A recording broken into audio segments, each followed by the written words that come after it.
Welcome to The Explainer. Have you ever just stopped and wondered, why do I keep making the same choices in my relationships, even when I know they don't work out? Well, today we're going to dig into the incredible work of psychotherapist Lori Gottlieb to break down the hidden psychological forces that are really driving who we choose and why. You know that feeling, right? It's so frustrating. You meet someone and there's this magnetic pull, this connection you just can't deny. Your gut is literally screaming, yes.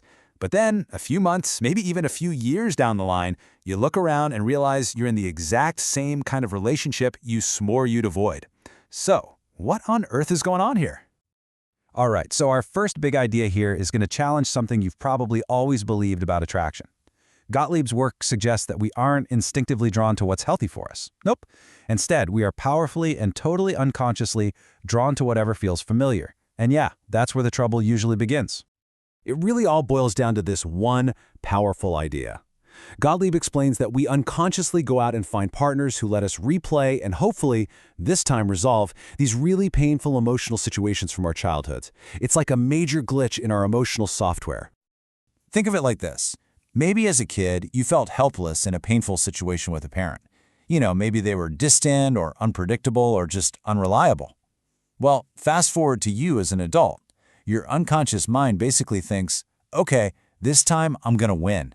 I'm going to get the love from this kind of person and finally fix that original wound. So here's how that cycle actually plays out.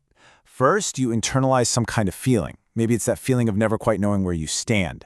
Then your brain develops this incredibly powerful radar specifically for people who create that exact feeling of uncertainty.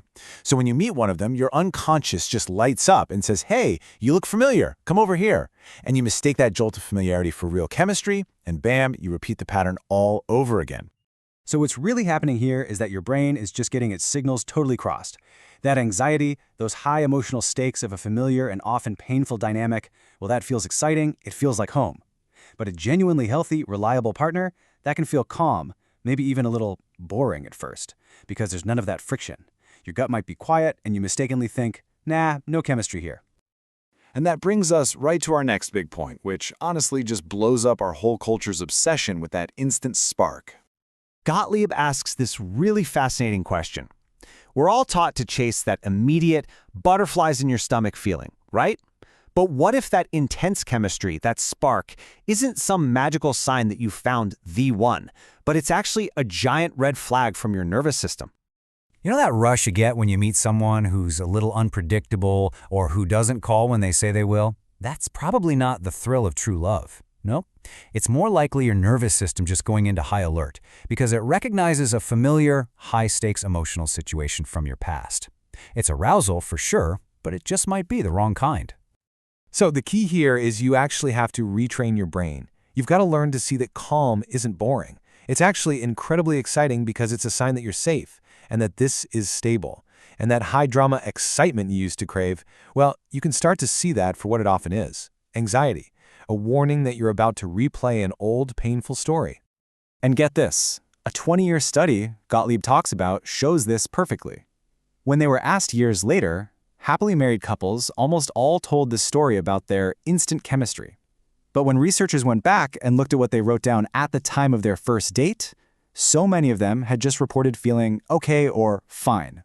We literally rewrite our own histories based on where we are now. A lack of an initial spark means absolutely nothing. So this begs a huge question, right?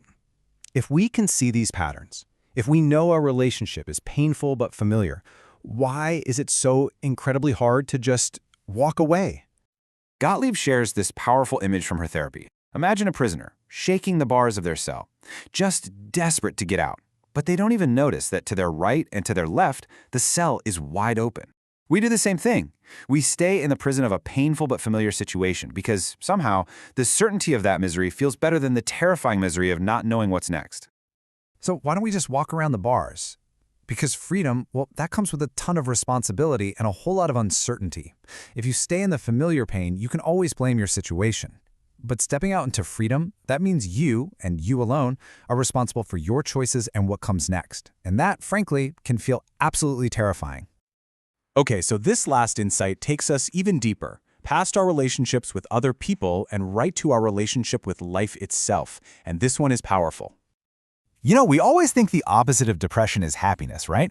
But Gottlieb makes this crucial distinction. The true opposite of depression isn't happiness, it's vitality.